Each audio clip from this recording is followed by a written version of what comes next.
सुस्वागतम सुस्वागतम सुस्वागतम.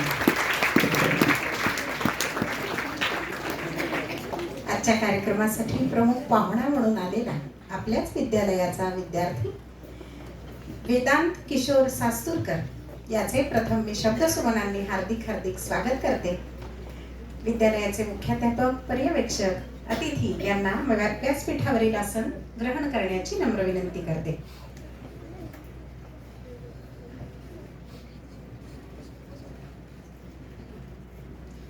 गे मायभू तुझे मी फेडीन पांग सारे आणि न आरतीला हे चंद्र सूर्य तारे. या सुरेश भटांच्या ओळीतील राष्ट्रभक्ती आणि दुर्दम्य इच्छाशक्ती या दोन्ही गुणांचा सुरेख संगम आपल्याला वेदांतच्या रूपामध्ये दिसतो आहे. विद्यार्थी मित्रांनो, तुम्ही सर्वच इयत्ता 8वीचे विद्यार्थी. या वयामध्ये तुमच्या उज्ज्वल भविष्याची स्वप्ने तुम्ही पाहता, आपल्या करिअरची दिशा ठरवता आणि त्या दृष्टीने प्रयत्नही करत असता. तुमच्या प्रत्येकाच्या मनात या आपल्या भविष्याविषयीचा विचार सतत मनात घोळतच असतो. तुमच्या समोर अनेक मार्ग खुले आहेत, करिअरच्या नव्या नव्या संधी तुमच्या समोर आहेत. अगदी असाच तुमच्याच वयात असताना तुमच्या समोर बसलेला हा जो वेदांत दादा आहे, त्याने या शालेय वयातच त्याचं करिअरचं स्वप्न पाहिलं. सैन्य दलात जाऊन देशसेवेचं धाडसी स्वप्न ज्यानं पाहिलं आणि अतिशय खडतर परिश्रमाने ते पूर्णही केलं, असा हा विद्यार्थी आज आपल्याशी संवाद साधण्यासाठी आलाय. हा आपल्यासाठी सर्वांसाठी एक आनंदाचा आणि अभिमानाचा क्षण आहे. वेदांतचा हा प्रवास आणि त्याचा परिचय देणारी एक चित्रफित त्याच्या कुटुंबियांनी तयार केलेली आहे. मी संयोजकांना अशी नम्र विनंती करते की वेदांतच्या या माहितीची चित्रफित त्यांनी इथे दाखवण्याची व्यवस्था करावी. आदरणीय उपस्थित मान्यवर, गुरुजन, आई वडील, नातेवाईक आणि मित्रमैत्रिणींनो, आज आपण सर्वजण एका अशा गुणी, जिद्दी आणि कर्तृत्ववान युवकाचा सन्मान करण्यासाठी येथे जमलो आहोत, ज्याचे नाव उच्चारताना छाती अभिमानाने भरून येते. लेफ्टनंट वेदांत किशोर सास्तुरकर. उद्योगिनम पुरुषसिंहम उपैति लक्ष्मीः, म्हणजेच परिश्रम करणाऱ्या सिंहासारख्या पुरुषाकडे यश आपोआप येते. या सुभाषिताचा प्रत्यय म्हणजेच वेदांत. लहानपणापासूनच त्याच्या आयुष्याची वाटचाल जिद्दीने आणि ध्येयाने सजलेली होती. प्राथमिक शिक्षण त्याने श्री किशन सोमानी प्राथमिक विद्यालय लातूर येथे घेतले. माध्यमिक शिक्षण दयानंद सायन्स कॉलेज येथे पूर्ण केले आणि त्यानंतर रेवा युनिव्हर्सिटी बेंगलोर येथे बी.टेक इलेक्ट्रॉनिक्स पूर्ण करून आपल्या कर्तृत्वाची पहिली उंच झेप घेतली. इंजिनिअरिंग नंतर त्याने बॉश कंपनी, कोइंबतूर, तामिळनाडू येथे 1 वर्ष नोकरी केली. पण काही माणसांची स्वप्ने ही नोकरीपेक्षा मोठी असतात. त्यांच्या डोळ्यात फक्त पगाराचे आकडे नसतात, तर देशसेवेचे स्वप्न असते. कोइंबतूर येथे नोकरी करत असतानाच मोबाईल आणि यूट्यूबच्या माध्यमातून कुठलाही खाजगी क्लास न लावता त्याने CDS परीक्षा उत्तीर्ण केली. हे सिद्ध करून दाखवले की जिद्दीसमोर अडथळेही नतमस्तक होतात. मुलाखतीनंतर शारीरिक क्षमता चाचणीत यश मिळवण्यासाठी त्याने स्वतःशीच लढा दिला. केवळ 40 दिवसात 78 किलोवरून 59 किलोपर्यंत वजन कमी करून त्याने मेडिकल टेस्ट पास केली. ही केवळ वजन कमी करण्याची गोष्ट नव्हे, तर ती होती स्वप्न पूर्ण करण्यासाठीच्या अथक परिश्रमांची कहाणी. स्वप्न तेच जे झोप उडवतात, ध्येय तेच जे रक्त सळसळवतात. सर्व प्रक्रिया पूर्ण करून त्याने खडतर प्रशिक्षण स्वीकारले. पहिले 6 महिने चेन्नई येथे आणि पुढील 6 महिने गया, बिहार येथे. ही ट्रेनिंग म्हणजे केवळ शरीराची नव्हे, तर मनाची आणि आत्म्याचीही परीक्षा होती. आणि आज राजस्थानमध्ये जोधपूर येथे त्याची पोस्टिंग लेफ्टनंट म्हणून झाली आहे. आज तो भारत मातेच्या रक्षणाची जबाबदारी खांद्यावर घेत उभा आहे. देशासाठी जगणारा तो खरा वीर, त्याच्या त्यागाने उजळतो भविष्याचा निखळ नूर.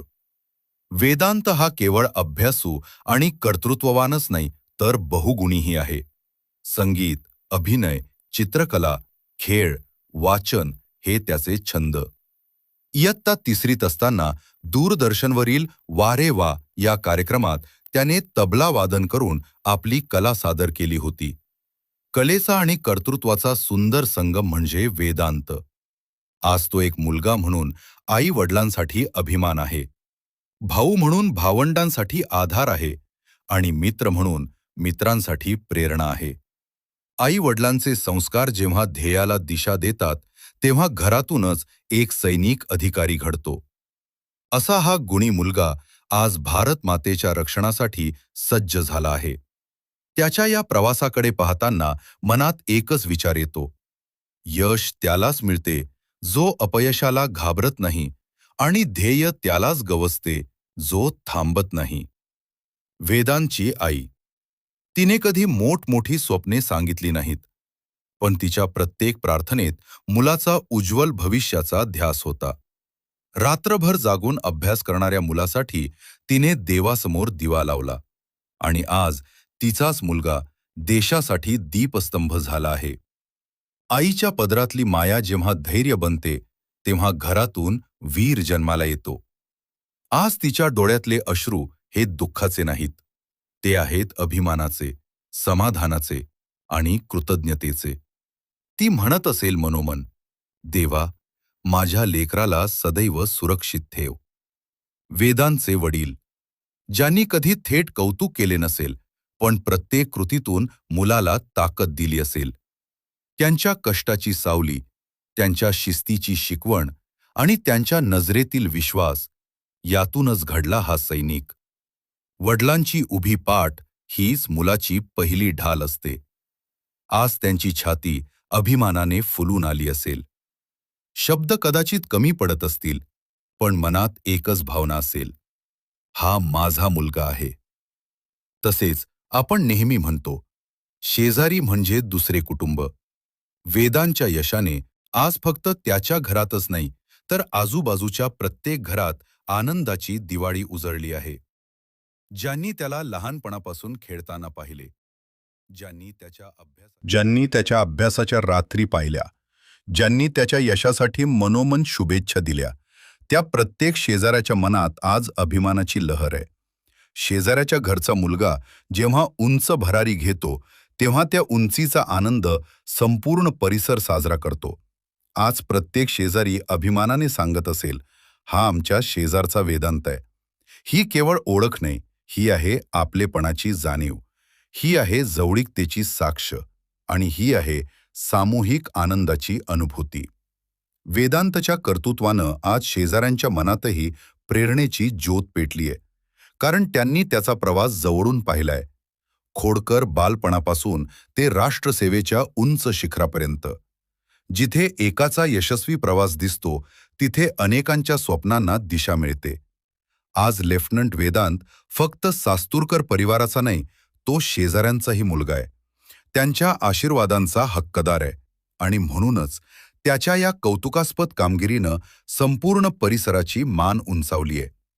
आज आपण केवळ एका व्यक्तीचा सत्कार करत नाही, आपण एका संस्कार परंपरेचा, एका प्रवासाचा आणि एका स्वप्नपूर्तीचा गौरव करत आहोत.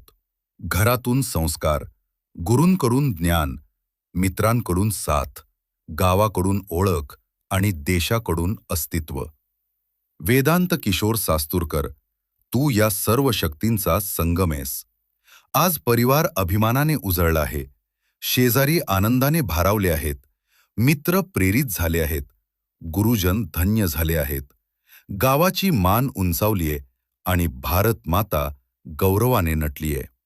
चला, आपण सर्वजण उभे राहूया.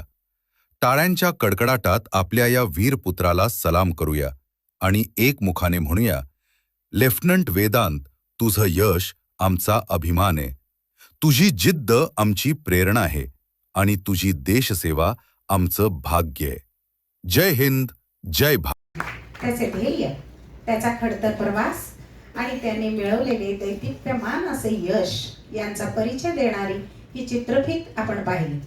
यानंतर विद्यालयाचे मुख्याध्यापक आदरणीय रमाकांत स्वामी सर यांना मी नम्र विनंती करते त्यांनी वेदांतचा सत्कार करावा.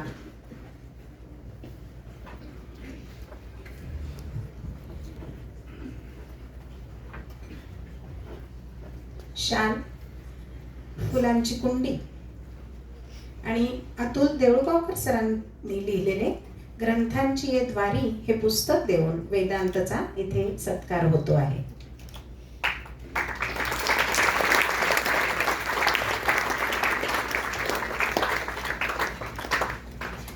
माझ्या देशाच्या दैवता तुला सहस्त्र वंदन, तुझ्या रक्षण सेवेत हो कृतार्थ जीवन, हो कृतार्थ जीवन. या कुसुमाग्रजांच्या ओळीप्रमाणे राष्ट्रसेवेचे व्रत वेदांत तू स्वीकारले आहेस, तुझा आम्हाला खूप खूप अभिमान वाटतो आहे. यानंतर वेदांतचे बाबा इथे उपस्थित आहेत, त्यांचाही पुष्पगुच्छ देऊन सत्कार करावा अशी नम्र विनंती मुख्याध्यापक सरांना करते. धन्यवाद. आपल्या लहान भावंडांशी संवाद साधण्यासाठीच वेदांत आज इथे आलेला आहे. मी त्याला नम्र विनंती करते त्यांनी आम्हा सर्वांशी संवाद साधावा.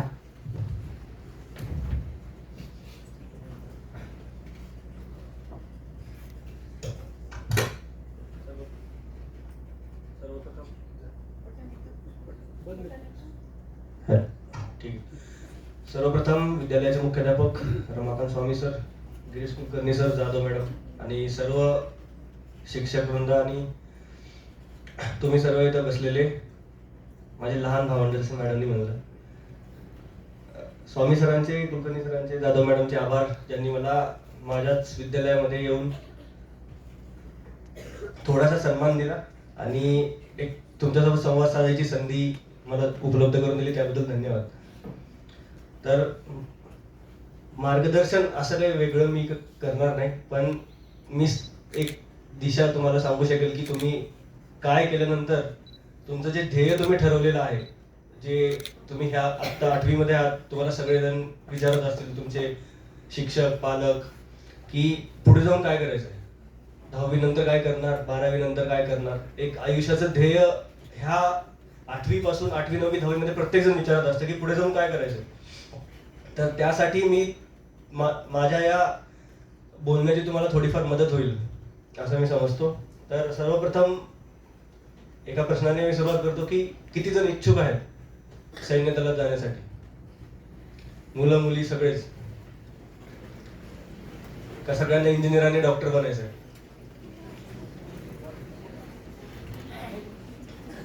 चला, म्हणजे मागे बसलेले जास्त जण आहेत, समोर बसल्यांना पुन्हा जायचं नाही. ठीक आहे, मी पण असंच मागे बसायचो शाळेत असताना, मला पण समोर बसायची इच्छा नव्हती. चला, बॅक बेंचर्स.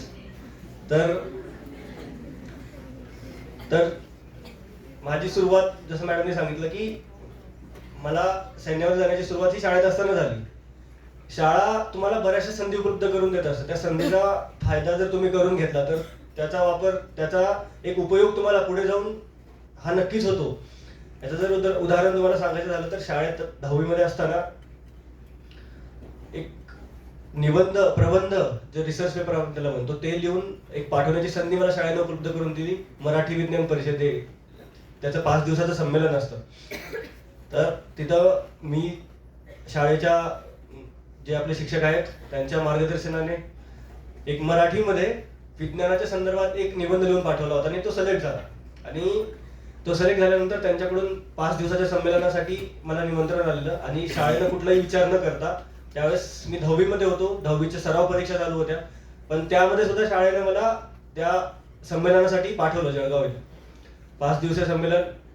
त्यावेळेस मेळकुंदे सर माझ्यासोबत आले होते, विज्ञानाचे शिक्षक म्हणून. तर तिथे एका निवृत्त सैन्य अधिकाऱ्याचं एक अनुभव होता, तो मी ऐकला आणि तिथून मला प्रेरणा मिळाली. तर जसं मी सांगितलं, शाळा ज्या संधी तुम्हाला उपलब्ध करून देते त्याचा पुरेपूर वापर, जेवढा वापर करता येईल तेवढा वापर जर तुम्ही केला तर त्याचा फायदा नक्कीच तुम्हाला पुढे जाऊन कुठल्या ना कुठल्या तुमच्या आयुष्याच्या टप्प्यावर होतो, हे मला सांगायचं.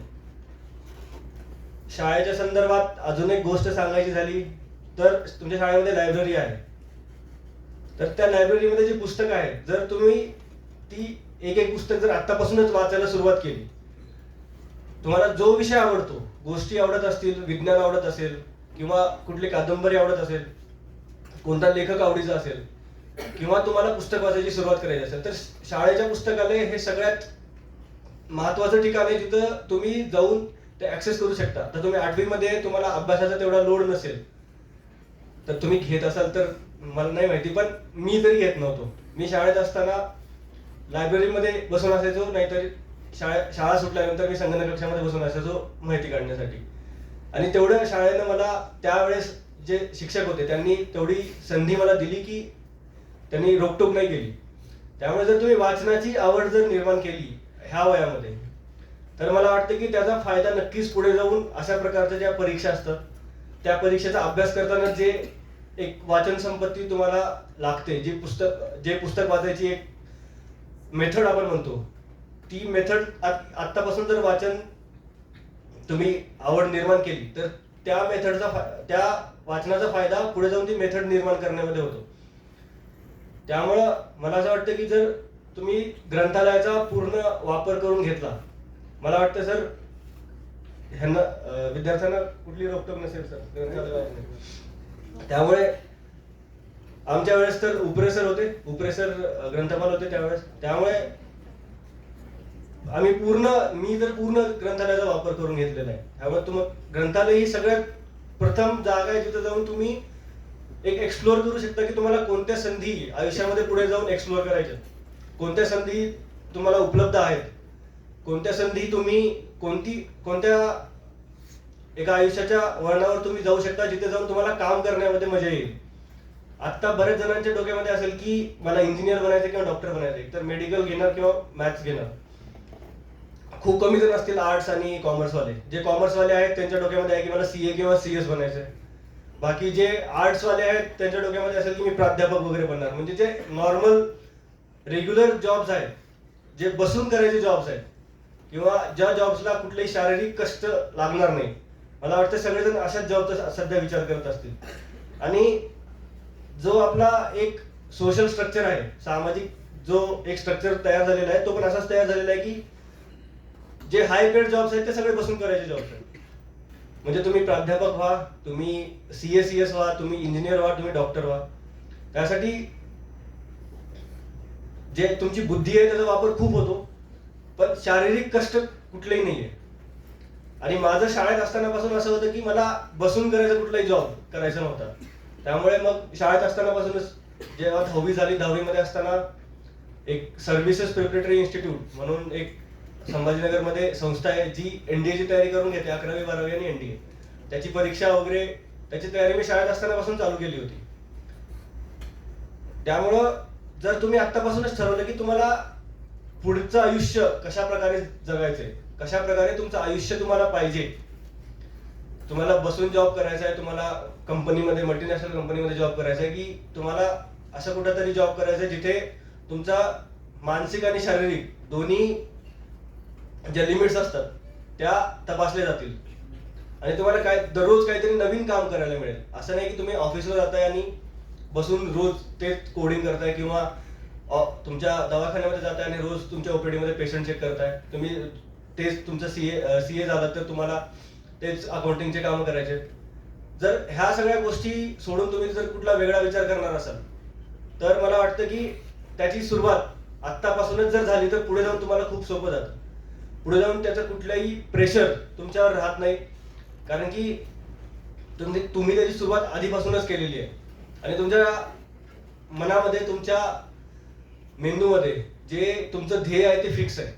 जर ते ध्येय तुम्ही फिक्स केलं आणि त्याची तुम्ही मेंटली प्रिपेअर झालं की काही जरी झालं, मला कुठलंही माझ्यासमोर सोन्याचं पात्र जरी कोणी आणून ठेवलं तरी पण त्याच्या लालचेनं मी माझं ध्येय नाही सोडणार. जर माझा अनुभव सांगायचा झाला तर माझ्याकडे जसं त्या व्हिडिओमध्ये सांगितलं तसं मी 1.5 वर्ष जॉब केला आणि जॉब करत असताना बऱ्याच जणांनी मला सांगितलं की तुझ्याकडे जॉब आहे तर अनस्टेबल ठिकाणी का जातोय, किंवा जे आपण म्हणतो की ही जी प्रोसेस आहे, ह्या परीक्षांची जी प्रोसेस आहे ही खूप अनस्टेबल आहे. कधी तुम्ही त्या प्रोसेसमधून बाहेर होता हे सांगू शकत नाही. तर माझं म्हणणं एकच होतं, माझ्या डोक्यामध्ये एकच विचार होता की मी एक ध्येय विचार केलं होतं 5-6 वर्षाखाली, 8 वर्षाखाली, आणि त्यासाठी मी आतापर्यंत झटत आलो, तर शेवटच्या मोमेंटला येऊन मी ते सोडू शकत नाही.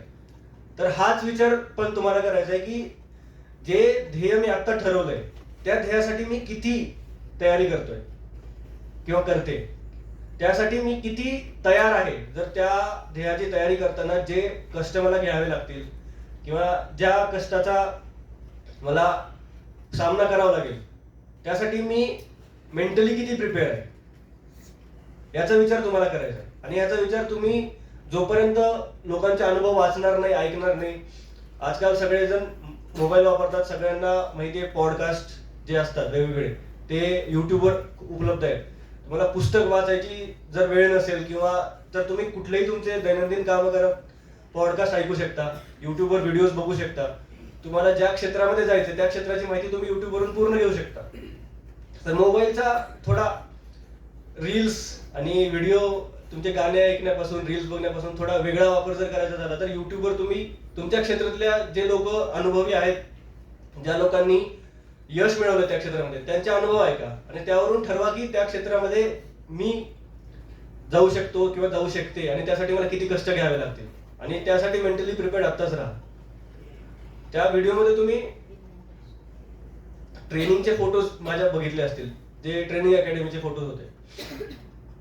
तर माझ्या ट्रेनिंगमध्ये जी माझी 1 वर्षाची ट्रेनिंग झाली त्यामध्ये एकच गोष्ट जे सगळे इन्स्ट्रक्टर, सर्व ऑफिसर्स किंवा जे कोणी आम्हाला ट्रेनिंग देतात त्या सर्वांनी, आमचे सिनियर्स आणि जे कोणी आम्हाला ट्रेनिंग देतात सर्वांनी एकच गोष्ट सांगितली आहे. आणि सुरुवातीच्या पहिल्या दिवसापासून ते शेवटच्या दिवसापर्यंत, ज्या दिवशी आम्ही ऑफिसर बनून अकॅडमीच्या बाहेर आलो, बाहेर येताना सुद्धा जेव्हा आमचा एक लास्ट ऍड्रेस होतो, जेव्हा आमचे सगळे ऑफिसर्स येऊन आम्हाला मार्गदर्शन करतात, त्यावेळेस सुद्धा त्यांनी एकच गोष्ट सांगितली की एक वाक्य तुम्ही आत्तापासूनच लक्षात ठेवा. हे मला जोपर्यंत मी ट्रेनिंगला गेलो तोपर्यंत मला ह्याचा अर्थ नव्हता कळाला. It's all mental. जे काही सर्व आहे ते तुमच्या मानसिकतेवर आहे. तुम्ही तुमच्या मेंदूला, तुमच्या मानसिकतेला जसं ट्रेन कराल, जसं त्याला प्रशिक्षण द्याल, तसं तुमचं शरीर आपोआप परफॉर्म करतं. जर तुम्ही ठरवलं की मला 7 तासाची झोपेची गरज आहे, जर तुमच्या डोक्यामध्ये ते असेल तर तुम्हाला 7 तासाची झोप, 7 तासापेक्षा झोप कमी झाली तर दिवसभर हेच वाटत राहतं की मला कमी झोप मिळाली. त्यामुळे कुठल्याच कामामध्ये तुमचं लक्ष राहत नाही. हेच तुमच्या जेवणाच्या संदर्भात आहे की मला एवढं प्रोटीन पाहिजे, एवढं कार्बोहायड्रेट पाहिजे, एवढे मिनरल्स पाहिजे, किंवा मला 3 पोळी चपात्या खायचे, मला एवढा भात खायचा आहे, मला एवढी भाजी खायची, मला एवढं गोड खायचंय. जर आणि हे जर गोष्ट तुम्हाला मिळाली नाही तर हेच वाटत राहतं की नाही मिळाली. तर ट्रेनिंगमध्ये हे का सांगतात, तर तुमचं जे शरीर आहे ते तुमच्या मानसिकतेवर अवलंबून असतं. जसं मी सांगितलं की जायच्या आधी जेव्हा मी ऑफिस करायचो तेव्हा माझ्या पण डोक्यात असं होतं की मला 7 तासाच्या झोपेची गरज आहे, तरच मी नीट काम करू शकतो. ट्रेनिंगमध्ये अशी वेळ आली की आम्हाला रोज असं तर पूर्ण वर्षभरात 3-4 तासापेक्षा जास्त झोप नाही मिळाली. आणि काही वेळ अशी आली की आम्ही 5 दिवस कंटिन्यू जागे होतो, तरी पण आम्ही 6व्या दिवशी तेवढ्याच एनर्जीने काम करत होतो.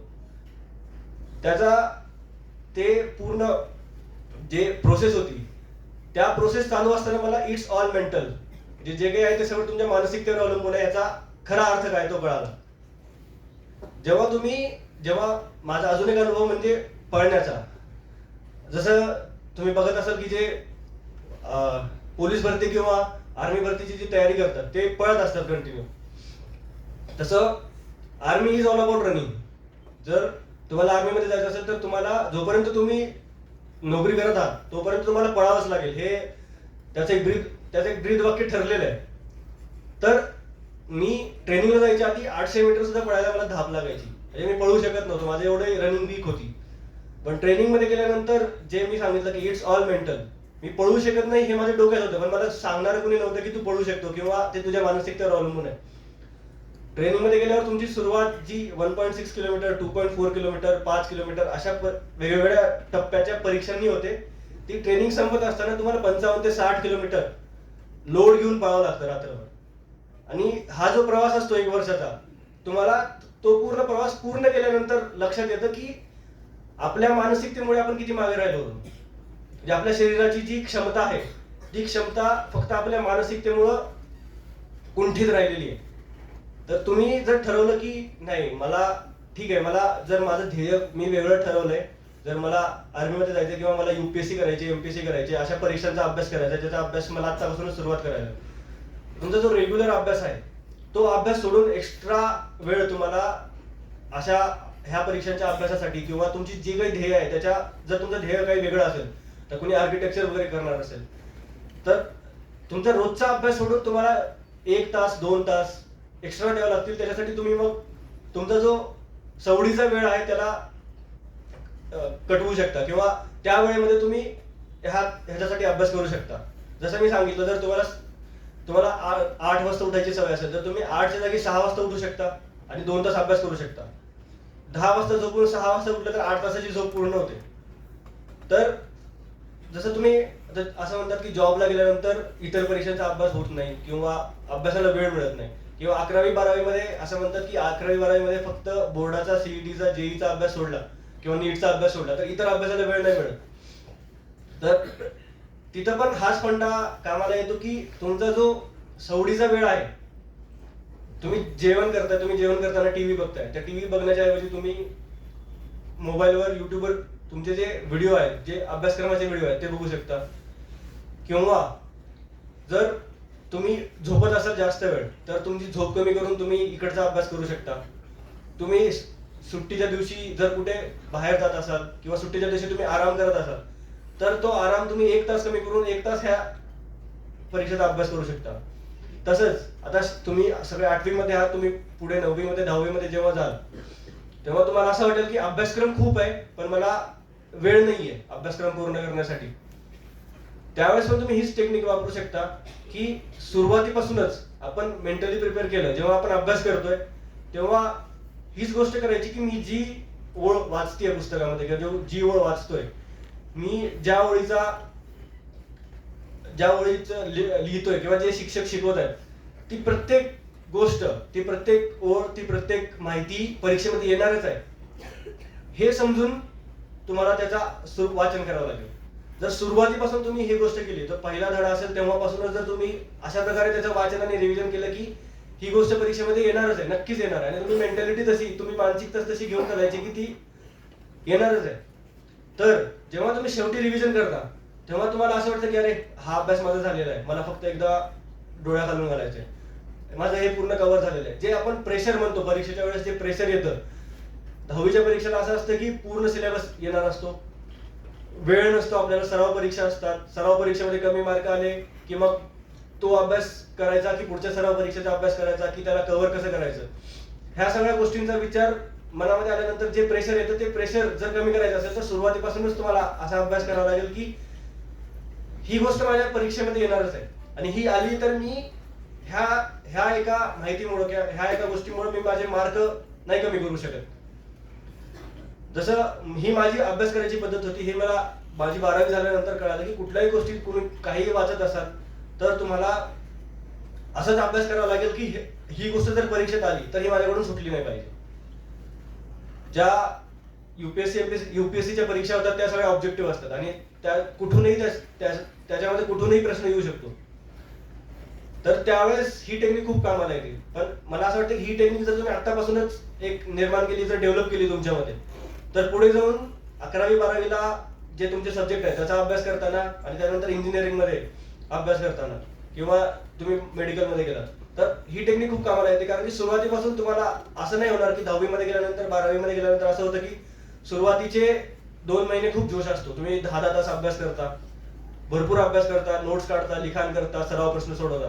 पण जशी जशी एक्झाम जवळ येते तसा तसा तो जोश कमी होऊन जातो आणि प्रेशर वाढतं आणि त्या प्रेशरमुळे मग तुमची जी प्रोडक्टिव्हिटी असते ती कमी होते. जर तुम्हाला जे शेवटचं प्रेशर आहे ते कमी करून जर तुमची प्रोडक्टिव्हिटी शेवटच्या काळामध्ये वाढवायची असेल तर सुरुवातीपासूनच तुम्ही एक लिनियंट पेस जो आपण म्हणतो, जे एकसारखा वेग आपण जो म्हणतो त्या वेगाने जर तुम्ही अभ्यास चालू ठेवला, म्हणजे रोजचे तुम्ही 4 तास करताय पण रोज 4 तास करा आणि तो शेवटपर्यंत जर तुम्ही 4 तास ठेवलं तर नक्कीच मला वाटतं की 10वी 12वी किंवा त्याच्या पुढे तुम्ही जे काही ध्येय ठरवलं असेल त्याच्यामध्ये जर तुम्ही कन्सिस्टन्सी ठेवली असं नाही की एक दिवस जास्त जोश आला तर 15 तास अभ्यास केला, परत 2 दिवस काहीच अभ्यास नाही केला, 2 तास केला, परत जर असं जर केलं तर मग ते त्याच्यामध्ये एनर्जी पण वेस्ट होते.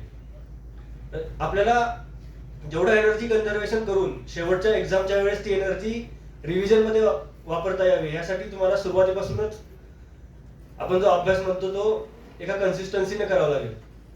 तर जसं तुम्ही आता 8वी मध्ये पुढे 9वी 10वी आणि 12वीचे जे टप्पे आहेत ते मला वाटतं महत्वाचे टप्पे आहेत. तर ह्या टप्प्यामध्ये तुम्ही युट्यूबचा वापर करून किंवा पुस्तकांचा वापर करून जसं तुम्हाला सोयीस्कर वाटेल, मला वाटते की एक ध्येय तुमचं ठरवा, जे जे तुम्हाला वाटते की पुढे जाऊन जेव्हा माझ्या पुढच्या 10-15 वर्षाच्या आयुष्यामध्ये ते मी मिळवू शकतो किंवा मिळवू शकते, आणि त्यासाठी मी जे वाटेल ते कष्ट आणि वाटेल तो परिश्रम करायला तयार आहे, ते ध्येय ठरवून जर तुम्ही त्यासाठी अभ्यास किंवा त्यासाठी तयारी आतापासून जर चालू केली तर मला वाटते की जेव्हा तुम्ही ते ध्येय तुम्हाला मिळेल, तुम्हाला ते प्राप्त होईल, त्यावेळेस तुम्हाला असं वाटणार नाही की मी कुणाच्या तरी प्रेशर मध्ये येऊन किंवा मी कुणाच्या तरी दबावाखाली येऊन किंवा बाकीचे लोक जातात म्हणून मी इकडे आलो. तर मी माझं ध्येय जे ठरवलेलं आहे ते मी मिळवलेलं आहे आणि त्याबद्दल तुम्हाला एक वेगळाच अभिमान वाटेल. तर एवढं बोलून मी माझे जे मार्गदर्शन पर्स तुमच्याशी संवाद होतो संपवतो. पण जर अजून तुम्हाला काही प्रश्न असतील तर तुम्ही विचारू शकता.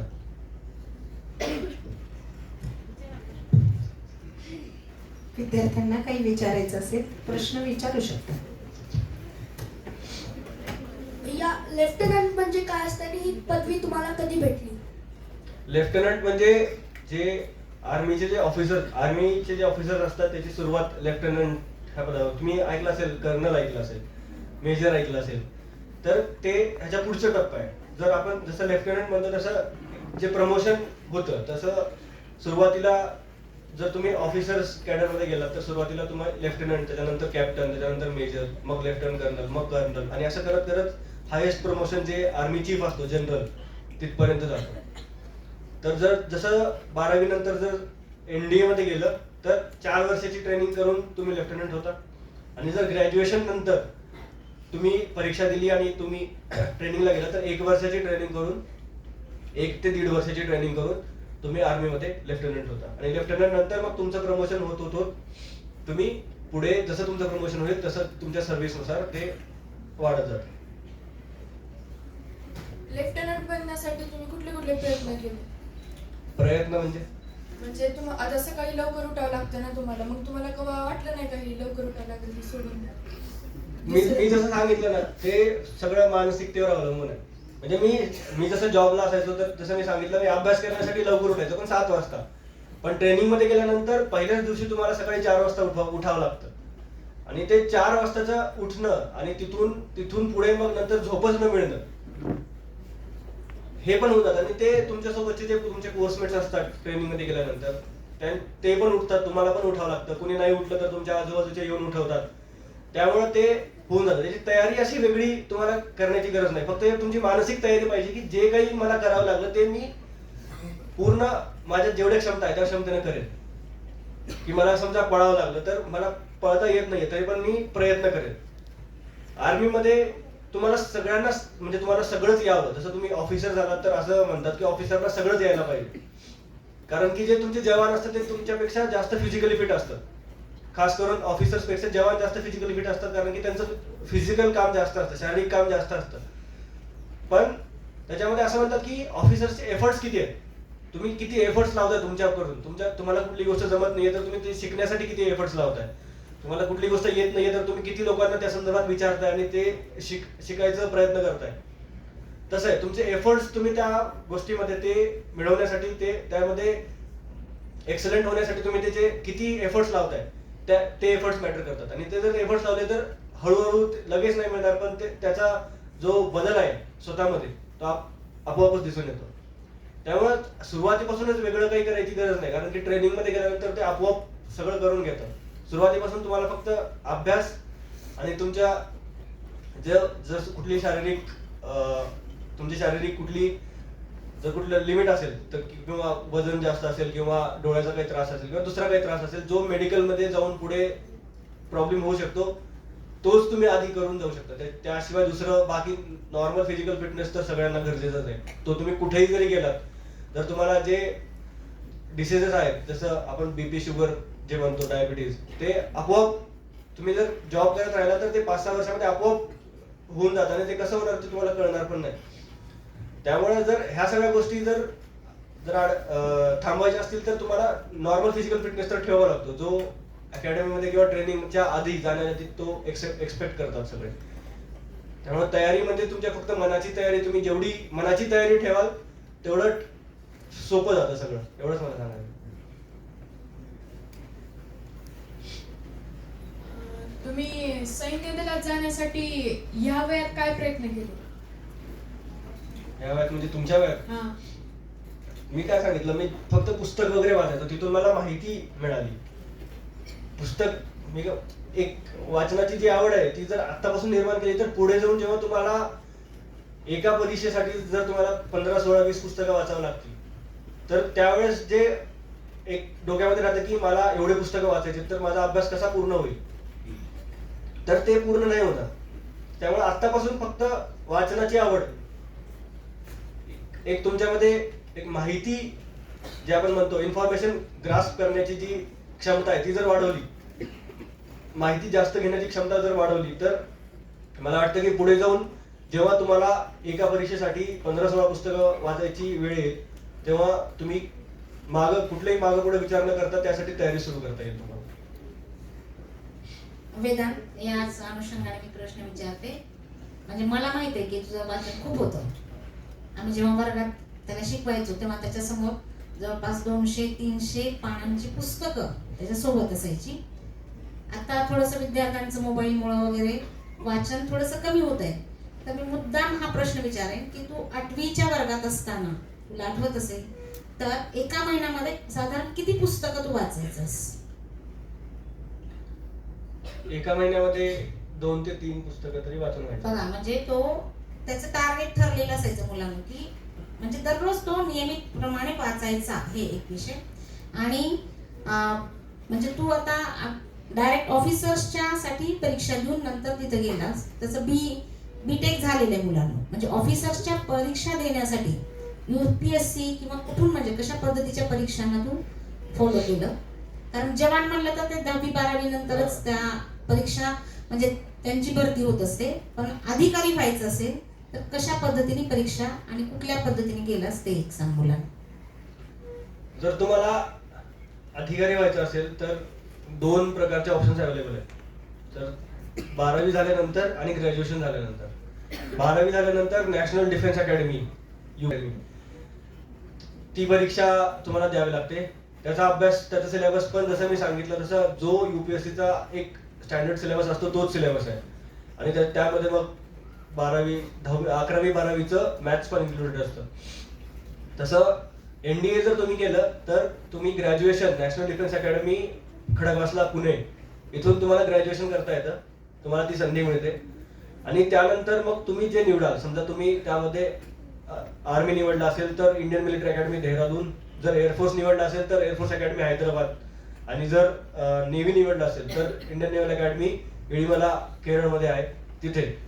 ह्या अशा ठिकाणी तुम्हाला 1 वर्षासाठी परत ट्रेनिंग करून अशी 4 वर्षाची ट्रेनिंग पूर्ण करून तुम्ही लेफ्टनंट बनता. आणि जर तुम्हाला त्यावेळेस जमलं नाही तर ग्रॅज्युएशन झाल्यानंतर तुम्हाला अनेक संधी उपलब्ध होतात. जसं ग्रॅज्युएशन झाल्यानंतर UPSC एक कंबाईंड डिफेन्स सर्व्हिसेस म्हणून एक्झाम घेतात, ज्याला आपण CDS एक्झाम म्हणतो.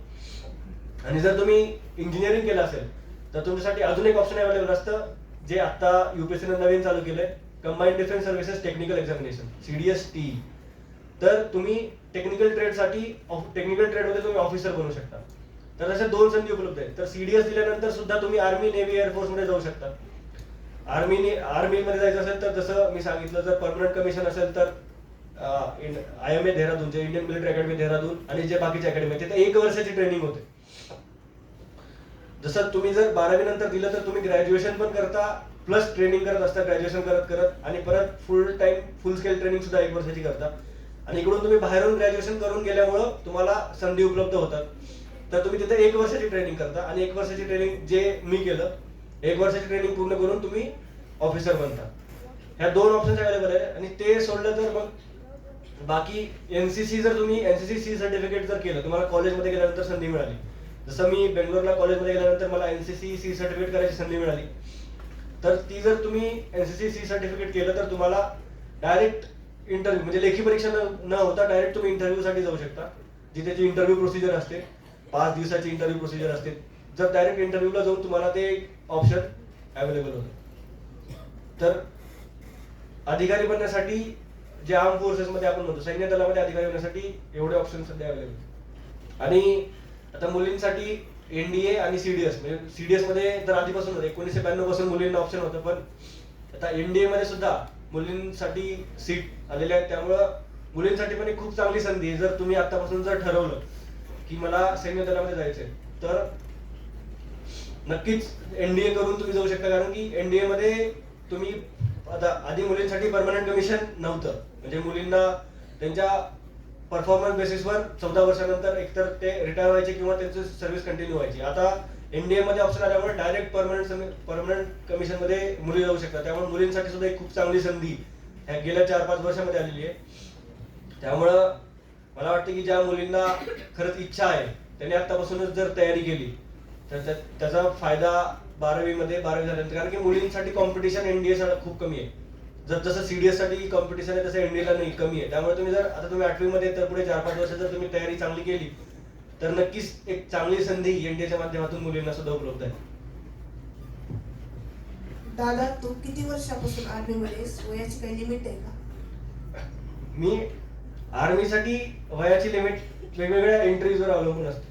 जसं जर तुम्हाला एनडीएची परीक्षा द्यायची असेल तर 16.5 ते 19.5 वर्षाची लिमिट आहे. आणि जर ग्रॅज्युएशन, म्हणजे जसं मी ग्रॅज्युएशन पूर्ण करून मी सीडीएसची परीक्षा दिली, तसं तर सीडीएसला 24.5 वर्षाची लिमिट आहे. आणि जर टेक्निकल एक्झामिनेशनला जसं आपण बघितलं तर टेक्निकलला 27 वर्षाची लिमिट आहे. तर मला असं वाटतं की जर इंजिनिअरिंग केलेलं असेल कोणी तर 27व्या वर्षीपर्यंत तो अधिकारी बनण्यासाठी परीक्षा देऊन ट्रेनिंगला जाऊ शकतो. आणि जर इंजिनिअरिंग केलं नसेल तर नॉर्मल सीडीएसची परीक्षा 24.5 वर्षापर्यंत देता येते.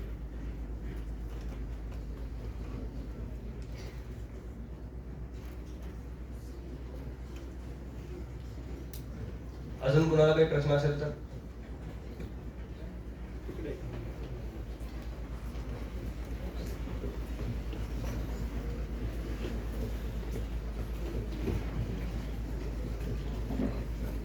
तुम्हाला आर्मी मध्ये जायचं होतं तर तुम्ही इंजिनिअरिंग कशासाठी निवडलं? कारण की 12वी झाल्यानंतर माझ्याकडे दुसरा ऑप्शन होता, कारण की माझं 11वी-12वी मॅथ्स झालं होतं, तर मला फक्त इंजिनिअरिंग हेच ऑप्शन होतं. कारण की एनडीए ची परीक्षा मी दिलेली, पण माझ्या वयाची अट असल्यामुळं मी एनडीएला नाही जाऊ शकलो. तर इंजिनिअरिंग हेच सेफ ऑप्शन असतं असं मला वाटतं. की जर, कारण की तुम्हाला ग्रॅज्युएशन तर कसंही करायचंय, जर तुम्ही चांगल्या कॉलेजमधून नंतर ग्रॅज्युएशन केलं आणि ग्रॅज्युएशन करत करत जर तुम्हाला अनुभव भेटले तर त्यानंतर जसं मी सांगितलं की कॉम्पिटिशन भरपूर आहे. कॉम्पिटेटिव्ह एक्झाम आपण उगाच नाही म्हणत ह्या गोष्टीला, कारण की 3-4 लाख मुलं जर परीक्षा देत असतील तर शेवटच्या स्टेजला 250 ते 300 मुलं सिलेक्ट होतात. जसं मी सीडीएसचं सांगितलं तर सीडीएसची परीक्षा 8 लाख कॅन्डिडेट देतात आणि शेवटी जे अकॅडमीमध्ये जातात त्यांची संख्या 250 ते 300 असते. त्यामुळं मला असं वाटतं की एक एवढ्या कॉम्पिटेटिव्ह मध्ये जर आपण काहीच न करता जर अभ्यास करत राहिलो तर एका वयानंतर तुम्हाला ह्या वयात नाही कळणार. आणि जेव्हा तुम्ही ग्रॅज्युएशन पूर्ण कराल आणि तुमच्या सोबतचे सगळे जॉब करत असतील किंवा स्वतःचे पैसे कमवत असतील आणि तुमच्याकडे तुम्ही फक्त परीक्षेची तयारी करता आणि त्यामध्ये यश मिळत नाहीये, ह्याचं जे प्रेशर असतं, हे जर प्रेशर तुम्हाला कमी करायचं असेल तर तुमच्याकडे एक सेफ ऑप्शन आहे की तुम्ही ग्रॅज्युएशन करून आधी तुमचा जो काही जॉब आहे तो जॉब करू शकता किंवा जॉब मिळवू शकता, तुमच्या हातामध्ये तो जॉब घेऊ शकता आणि त्यानंतर तुम्ही फुल फ्लेज ह्याचा अभ्यास करू शकता, कॉम्पिटेटिव्ह कुठल्याही कॉम्पिटेटिव्ह एक्झामचा अभ्यास. तर ते तुम्हाला तुमच्या डोक्यावर ते प्रेशर नाही राहत की बाबा बाकीचे सगळे कमवत आहेत किंवा बाकीचे सगळे करतात आणि मी पण अजून मला घरून पैसे मागावे लागतात किंवा मला माझ्याकडे कुठला इन्कम सोर्स नाहीये. तर हे जर एक विचार, ह्या विचारामुळे परत आपण जे ध्येय ठरवलेलं आहे किंवा जी परीक्षेचा अभ्यास आपण करतो त्यावर पण आपण पूर्ण फोकस नाही करू शकत. तर मला असं वाटतं की माझा पण फायदा तोच झाला की माझ्याकडे जॉब होता आणि जॉब करत करत जेव्हा मी प्रिपरेशन करत होतो तेव्हा माझ्याकडे प्रेशर नव्हतं कुठले की जर नाही झालं तर काय. त्यामुळं त्यासाठी प्रयत्न करत राहणं प्लस जॉब करत राहणं हेच माझ्याकडे ऑप्शन होतं आणि मी तेच केलं. चलो, थँक्यू. तुम्ही सगळ्यांनी ऐकून घेतलं त्याबद्दल तुमचे आभार. आणि स्वामी सर आणि सर्व शिक्षक यांनी मला ही संधी उपलब्ध करून दिली त्याबद्दल त्यांचे आभार. धन्यवाद.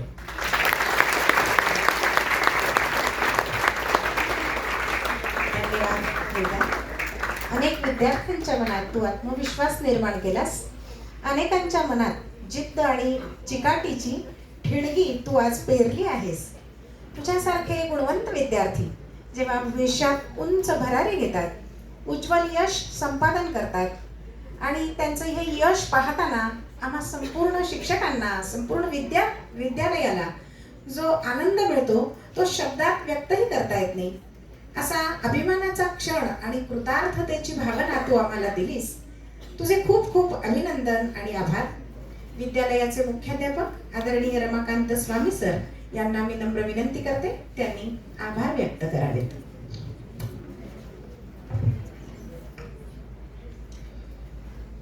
वेदांतनं शालेय जीवनामध्येच जळगावला गेल्यानंतर एका सेवानिवृत्त सैनिक अधिकाऱ्याचे भाषण ऐकलं आणि प्रेरणा घेतली आणि त्यावेळी ठरवलं की आपण सुद्धा सैन्यामध्ये जायचंय. बरोबर. तुम्हाला या ठिकाणी अनेक वेळा कार्यक्रमाला बोलावतो आणि जे त्यांच्या जीवनामध्ये यशस्वी झालेल्या महान व्यक्ती आहेत त्यांचे विचार तुम्हाला ऐकतो. याच्या पाठीमागचा उद्देश त्यातून तुम्ही काही प्रेरणा घ्या. गेल्या आठवड्यातच आपण ऋत्विक व्यास या शाळेच्या एका माजी विद्यार्थ्याला बोलावलेलं होतं. 8वीचेच विद्यार्थी होता. बरोबर आहे. अमेरिका फाउंडेशनचा साहित्याचा पुरस्कार नाटकाला मिळालेला, या शाळेत शिकलेला आणि नाटकाचे पुरस्कार मिळालेला मोठा साहित्यिक तुम्हाला त्यांचे विचार ऐकायला मिळवले. कारण तुम्ही वेगवेगळ्या विचाराचे असतात, प्रत्येकाच्या वेगळ्या कल्पना असतात. असे कुठले विचार ऐकल्यानंतर तुमचा एक निश्चय होतो की नाही आपण सुद्धा जीवनामध्ये असं बनावं. आणि जे यशस्वी झाले त्यांचे विचार ऐकल्यानंतर ते तुमच्या अनेक प्रश्नांना उत्तर देतात, तुम्हाला मार्ग सांगतात. त्यातून तुम्हाला ह्या गोष्टी सुद्धा सहज शक्य होतात. वेदांचा प्रवास इतक्या वयापर्यंतचा जर बघितला तर खरं तर आपल्याला सगळ्यांना आश्चर्य वाटू शकतं. वेदांतनं वाचनाबद्दल सांगितलं. जाधव मॅडमने प्रश्न विचारल्यावर सांगितलं किमान महिन्याला एक 2-3 पुस्तकं तरी वाचत होता. म्हणजे वर्षामध्ये 30-35 पुस्तक तो निश्चित शालेय जीवनामध्ये त्यानं वाचलेले आहेत. देऊळगावकर सरांनी तुम्हाला मागे प्रश्न विचारला होता, या वर्षात 5 पुस्तक वाचलेले विद्यार्थी किती आहेत, तर 5-6 मुलांनी फक्त हात वरती केला होता. म्हणजे वाचन किती कमी आहे तुमचं. वेदांचा प्रवास जर पाहिला तर त्याच्या पाठीमागे कदाचित वाचन सुद्धा महत्वाचा घटक असू शकतो. ठरवलं असतं आज वेदांचं जे भाषण ऐकलं, त्याचं जे वाचन झाले, त्यावरून तो ठरवला लिखाण सुरुवात केलं तर एक मोठा साहित्यिक बनू शकतो. ही क्षमता वेदांतमध्ये आहे.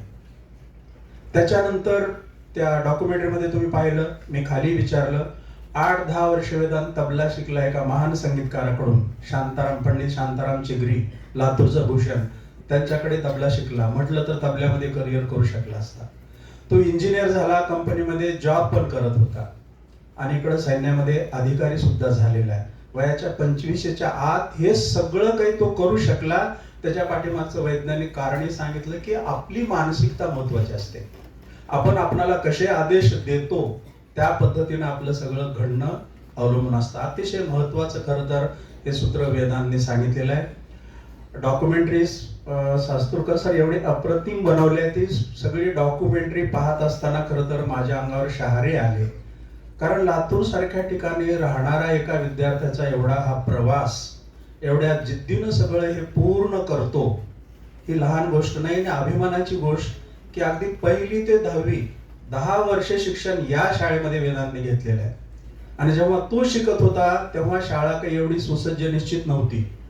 जेव्हा तो पुस्तक वाचत होता त्यावेळी 1000-2000 पुस्तकं असतील. आज 7,500-8 हजार ग्रंथ आपल्या विद्यालयामध्ये आहेत.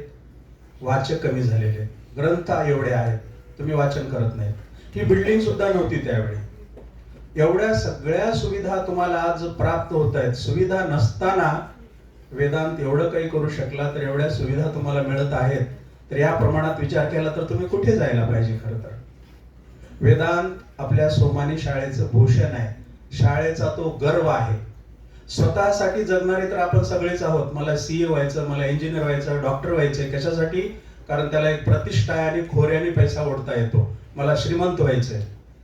वेदांतला चांगला जॉब होता, इंजिनिअरिंग करून भरपूर पैसे मिळत असतील, पण ठरवलं नाही की मला माझी आतली आवड आहे देशासाठी काहीतरी करायचं, आणि तो अधिकारी सैन्यामध्ये लेफ्टनंट झालेला आहे. हे एक अतिशय मोठं ध्येय आहे. म्हणून अनेक जण या ठिकाणी येथील विद्यालयामध्ये माझे विद्यार्थी मोठं पैसा कमवणारे असतील, उद्योगपती असतील, नाव कमवलेलं असेल, पण वेदांतनी जे निवडले त्याची बरोबरी दुसरं कुणी करू शकणार नाही.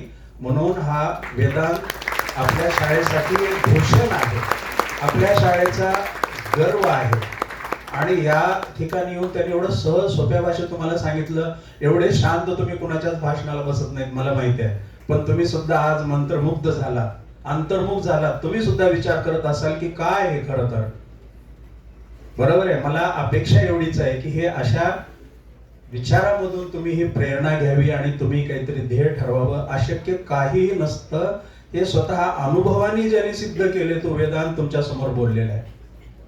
हे सगळं आपली मनाची धारणा असते, मला काही होऊ शकेल की नाही, मी काही करू शकेल की नाही, ते सगळं चूक आहे. मी करू शकतो, मला काही कमी नाही. तुमचा दृढ निश्चय, मानसिकता हे तुम्हाला यशाच्या शिखरावर घेऊन जाते. या ठिकाणी या निमित्तानं वेदांत आलेला आहे. किती आभार मानायचे. तर एकदा प्रचंड टाळ्या वाजून एकदा फक्त आभार मानू आणि मी माझं बोलणं थांबवतो. धन्यवाद.